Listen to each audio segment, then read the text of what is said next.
नमस्कार, स्वागत है आप लोगों का मेरी एक नई वीडियो में। तो दोस्तों, आज की वीडियो की शुरुआत मैं कर रही हूँ अपने मायके से। और दोस्तों, इस बीच काफ़ी सारे लोग मुझसे जुड़ गए हैं, तो मैंने सोचा उनको अपने मायके का भी थोड़ा सा टूर करा दूँ, अपने मायके की फैमिली से मिला दूँ।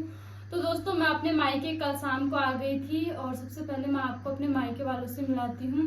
तो दोस्तों, ये है मेरी आमा और मेरी आमा की जो एज है वो है अभी, आमा कतु साल है गीता का? कतु साल है? 85। तो 85 साल आमा को हो गए हैं। हाई कर दे सबू का, हाई कर दे। और दोस्तों, ये है मेरी मम्मी। और दोस्तों, मेरी मम्मी को कम से कम हो गए होंगे 60 साल होने वाले हैं मेरी मम्मी को। और अभी मेरे पापा गए हैं खेतों की तरफ को काम करने के लिए। दोस्तों, वैसे तो मैं चाहती हूँ मेरे फैमिली मेंबर जब भी मैं मायके में आऊँ साथ में रहे, पर ऐसा पॉसिबल नहीं हो पाता क्योंकि सभी के अपने अपने जरूरी काम भी हैं और मैं हर समय उनको अपने साथ बैठा के नहीं रख सकती हूँ। लड़कियों का मन तो होता है कि सभी इसको आशीर्वाद दे दो, सभी साथियों इसको आशीर्वाद दे दो। तो दोस्तों, आज मैं आप लोगों को अपनी फैमिली से जुड़ी हुई कुछ बातें बताऊंगी। बहुत सारे लोग जानना चाहते हैं मेरी फैमिली के बारे में भी, क्योंकि जब मैं अपनी वीडियो बनाती हूँ ना, इमोशनल वीडियो बनाती हूँ, बहुत सारे लोग कमेंट में मुझसे पूछते हैं। तो मैंने सोचा अपने मायके के बारे में भी थोड़ा आप लोगों को बताया जाए। तो दोस्तों, मेरी फैमिली में कौन कौन है, सबसे पहले ये बताती हूँ। मेरी मम्मी है, मेरे पापा हैं। पापा गए हैं खेतों की साइड को काम करने के लिए और हम लोग अपने खेतों में खुद से हल जोतते हैं। मेरे पापा ही जुताई करते हैं और दिन भर मेहनत करते हैं दोस्तों। तो अभी पापा गए हैं खेतों की तरफ को और मेरे घर में आमा है, हमारी दादी, और हम 3 भाई बहन हैं। मेरी एक दीदी है बड़ी और मुझसे एक बड़ा भाई है। तो भाई करता है जॉब दिल्ली में और मेरी दीदी की भी शादी हो गई है, तो मैं सबसे छोटी हूँ। और अब बात करते हैं मेरी आमा के बच्चों की। तो मेरे आमा के 4 बच्चे हैं दोस्तों। एक सबसे पहले मेरे पापा हैं, दूसरे नंबर की मेरी बुआ है, उसका जो ससुराल है इसी गांव में है, और तीसरे नंबर की बुआ है, फिर चौथे नंबर मेरे चाचा थे। तो मेरे पापा के 4 भाई बहन हैं। और दोस्तों, आप लोग को बड़े दुख की बात बताऊं, मेरे पापा के ना छोटे भाई, अभी मेरे चाचा इस दुनिया में नहीं है। तो मेरी चाची है और चाची गई है आजकल अपने मायके। तो दोस्तों, मेरे आमा के 2 जमाई भी इस दुनिया में नहीं रहे। तो आमा ने इस उम्र में ना बहुत सारे दुख झेल लिए। एक माँ के लिए अपनी औलाद ना होना कितनी बड़ी बात है। 2 जमाई का और एक लड़के का चले जाना कितना बड़ा दुख होता है। तो आमा ने इस उम्र में ये दुख झेल लिया है दोस्तों, बहुत दुख होता है। आमा ने, जब से मेरी आमा की शादी हुई है, मेरी आमा ने कभी खुशियां नहीं देखी इस परिवार में आके। बहुत ज्यादा उस समय संघर्ष करना पड़ा। और दोस्तों, आज हम लोग जो आप लोगों के सामने बोल पा रहे हैं ना, ये भी आमा की वजह से है। दोस्तों, आप लोगों को बताती हूँ, मेरी मम्मी बहुत ज्यादा सीधी है। मेरी मम्मी बीमार भी रहती है, कमजोर भी है। तो हमारी परवरिश भी हमारी आमा ने ही करी। और आमा का और मम्मी का काफी अच्छा रिश्ता है। अगर अच्छा रिश्ता है तभी हम यहाँ तक पहुँच पाए हैं, क्योंकि मेरी मम्मी को भी उतनी उस समय नॉलेज नहीं थी। मम्मी बहुत सीधी सादी थी। तो आमा ने कभी ये नहीं जताया कि तेरे बच्चे हैं, तुझे पालने हैं, तू इनकी परवरिश कर। आमा से जितना हो पाया हम लोगों के लिए आमा ने उतना किया है। और दोस्तों, आप लोगों को एक बात बताऊं, बड़े दुख की बात है, लोगों को यकीन भी नहीं होगा मेरी इस बात से, मेरे अपने परिवार से बात भी नहीं हो पाती है, क्योंकि मेरे फैमिली में किसी को फोन चलाना नहीं आता, ना मेरे मम्मी को, ना मेरे आमा को, ना मेरे पापा को। तो जब भी मेरे को मायके की याद आती है ना, मैं मिलने के लिए आ जाती हूँ। वंशु के पापा से बोलती हूँ मुझे घर की याद आ रही है, और हर बेटी को अपने मायके की याद तो आती ही है। तो जब भी मेरा मन करता है, क्योंकि मेरा ससुराल यहाँ से पास में ही है, आधे घंटे का रास्ता है मेरा मायके से मेरे ससुराल। तो वंशु के पापा ना मुझे दिनी या फिर रात को रहने के लिए, एक रात रहने के लिए यहाँ पे मिलाने के लिए आए जाते हैं। तो दोस्तों, आज ऐसी टेक्नोलॉजी चल गई है, फोनों में ही सब कुछ पता चल जाता है, दुख बीमारी। लेकिन ना मेरे घर वालों को मेरे बारे में, मेरी बहनों के बारे में या मेरे भाई के बारे में पता रहता है, ना मुझे कभी पता चल पाता है। वो तो हम खुश नसीब हैं, हम अच्छे घर में गए हैं। मेरी सासू माँ, मेरे हस्बैंड कभी मुझसे मना नहीं करते हैं, जब भी मेरा मन होता मुझे भेज देते हैं। तो दोस्तों, मेरे को बहुत ज्यादा बुरा भी लगता है कि मेरे घर वालों से मेरी फोन पर बात नहीं हो पाती।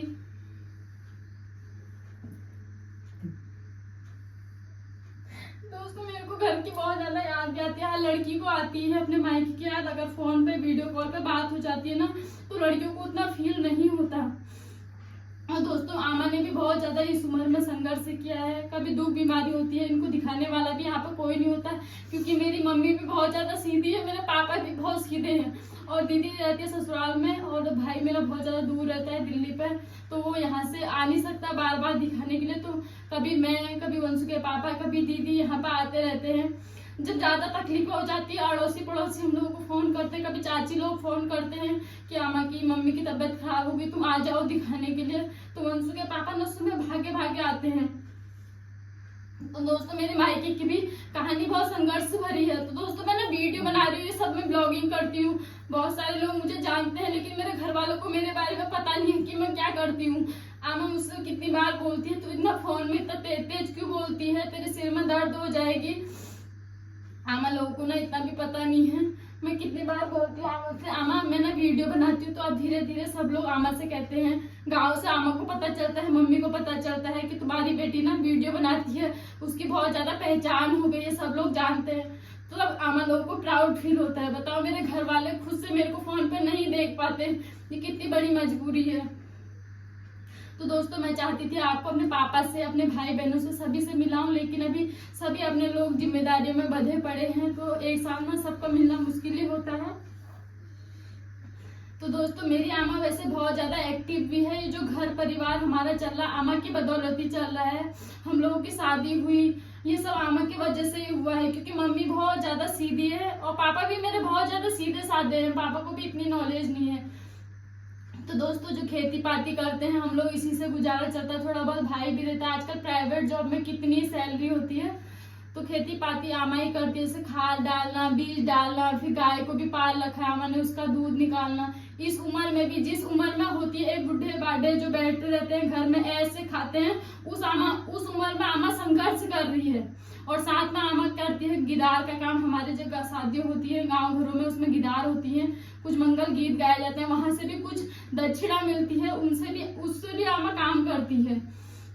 तो दोस्तों आमा ने इस उम्र में इतना संघर्ष कर दिया है बहुत ज्यादा, तो अभी भी बैठे नहीं रहती है, जंगल भी जाती है, लकड़ी भी लाती है, घास भी लाती है।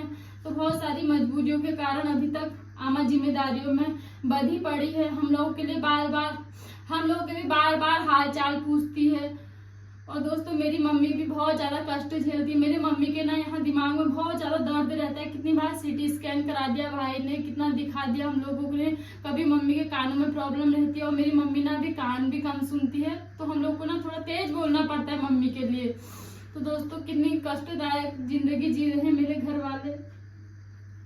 धन्यवाद है साथियों, धन्यवाद है आपको, नमस्कार है मेरी बेटी के शादी साथियों को, सब साथी को नमस्कार है। दोस्तों वही मेरे घर वाले थोड़े खुश भी हैं कि हमको थोड़ी अच्छी फैमिली मिली, मेरी दीदी को भी अच्छी फैमिली मिली है, मेरे जिया जी भी काफी अच्छे हैं, और वहीं मेरे को भी बहुत अच्छी फैमिली मिली है। दोस्तों आप लोग को बताऊं, जब मैं यहाँ पर रहती थी 12th में पढ़ती थी, तब तक मुझे भी खुद फोन के बारे में कुछ पता नहीं होता था। हम लोग अगल बगल अड़ोस पड़ोस में बात करने के लिए जाते थे। हमारे घर पे ना लाइट की सुविधा थी, ना नीचे फर्श था। सुना हम लोगों ने भी संघर्ष किया है ताकि अपने घर को थोड़ा अच्छा बनाए।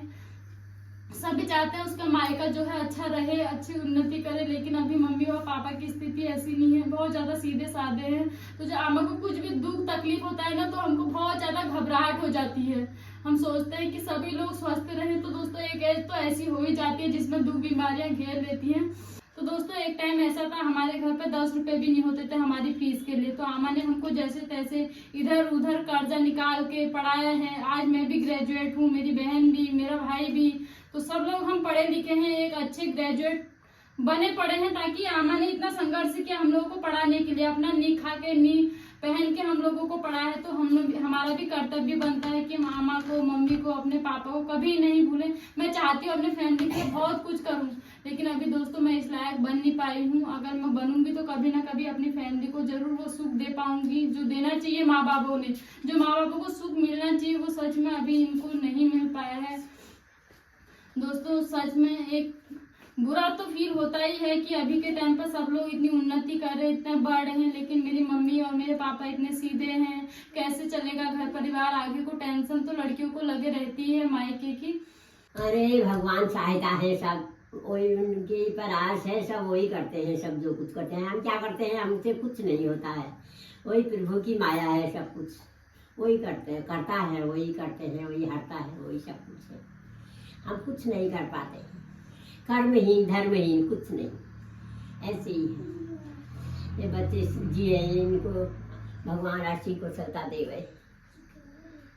तो दोस्तों कहते हैं ना, बड़ों का आशीर्वाद होता है तो घर परिवार अच्छे से चल जाता है। तो दोस्तों आमा का आशीर्वाद मम्मी पापा चाचा चाची सभी पर रहा। तो दोस्तों मेरी चाची ने भी बहुत ज्यादा संघर्ष किए हैं, मतलब हमारा घर जो है संघर्ष भरा है, अभी तक भरा है। 5 साल पहले ही हमारे घर पर लाइट आई है, हम लोगों ने अंधेरे में पढ़ाई की है लैंपू के उजाले से। जहाँ लोगों के घरों में 25-30 साल पहले लाइट आ गई थी, हमारे घर में 5 साल पहले आई है, मेरे शादी के टाइम पे। शादी के 1-2 साल पहले हमारे घर पे लाइट आई है, ना हमको फोन चलाना आता था ना कुछ। तो प्राउड तो फील होता ही है कि अभी लड़कियां अच्छे घर पे गई हैं, सब कुछ उनको फैसिलिटी मिल रही है। तो इसी की उम्मीद के सामने इनको हर्ष होता है कि चलो हम लोगों ने तो इतने दुख तकलीफ झेली है, लेकिन हमारे बच्चे जो भी हैं अच्छे लाइफ जी रहे हैं। तो आमा को भी आज तक पता नहीं था वीडियो क्या चीज होती है, कैसे इसको बनाते हैं। तो आमा को भी इधर उधर से पता चला। मैं तो बोलती थी आमा से कि मैं वीडियो बनाती हूँ, लेकिन आमा को ना कभी देखा ना सुना होता ही है, जिस चीज की नॉलेज नहीं रहती उसके बारे में पता भी नहीं चलता। तो आमा तक कैल बता, मैं वीडियो बनू। अरे चलो हेमाल बता, सब है अपना गाँव में है, सब ये बताते हैं वो कंप्यूटर किन्ने का है के? डाला कर मैं बुझा कर रहा है और कर रहा है तो दोस्तों देख रहे मेरी मम्मी और आमा कैसे बोले कि गांव में इतने जने बताते तुम्हारी पूजा वीडियो बना रही है, तुम्हारी पूजा तो सबको पहचानती है, तुम्हारी पूजा को हर कोई पहचानता है। तो मम्मी के चेहरे में अभी मैंने स्माइल देखी, भल लागा था क्या, कस लागा और क्यों पुणसी और सब पूजा काम पूरा फट करी, पूजा कहाँ डाली मैं क्या कही है। तो दोस्तों प्राउड तो फील होता है, लेकिन अभी मैं चाहती हूँ मैं थोड़ा और आगे तक जाऊँ, अपनी फैमिली अपनी मम्मी को वो सुख दे पाऊँ जिसकी ये हकदार है। सच में इन्होंने हमारे लिए बहुत कुछ किया है, अब हमारी भी जिम्मेदारी है इनके लिए कुछ करने की। तो इस लायक तो पहले बनना पड़ेगा, तभी इनको वो सुविधाएं देनी पड़ेंगी। और दोस्तों वंशु के पापा को भी ना मन करता है कि अपने सास ससुर और अपने ससुराल की फैमिली के लिए बहुत कुछ करूं। मुझे मतलब मोटिवेट करते हैं कि तुमने ना अपने साथ साथ अपने घर वालों की फैमिली को भी बहुत अच्छा करना है, आगे बढ़ाना है। और दोस्तों ऐसा दामाद बहुत कम मिलता है जो अपने ससुराल के बारे में भी इतना सोचे। घर के बारे में हम लोगों के बारे में तो सोचते हैं, लेकिन मेरे मायके के बारे में भी वंशु के पापा उतना ही सोचते हैं। अभी भी किसी को दुख तकलीफ होती है ना तो सीधे आ जाते हैं अपनी बाइक लेके। तो आमा का कितनी बार आमा बेहोश हो जाती है क्योंकि बहुत सारा काम होता है। आमा का बीपी लो हो जाता है, तो उतनी बार वंशु के पापा अपनी बाइक लेके आमा को दिखाने जाते हैं। काश जमा मिली तक बता, हम इसको भी अच्छा मानते हैं अपने जवाई को। तो दोस्तों अभी वंशु के पापा भी इमोशनल हो गए मेरी बातों को सुन। नहीं मेरे जवाई है। मत कर मेरी जवाई है, मेरे बच्चे हैं। चुप। तो अभी आमा मम्मी और वंशु के पापा सब लोग बैठे हैं अंदर को, और मैं आ गई हूँ बाहर की तरफ को, आंगन के साइड को। तो दोस्तों ये रहा मेरा छोटा सा मायका, ये मेरा घर है और इस साइड को हमारा किचन है। और दोस्तों देख रहे हो किचन का हाल भी ऐसा हो गया है।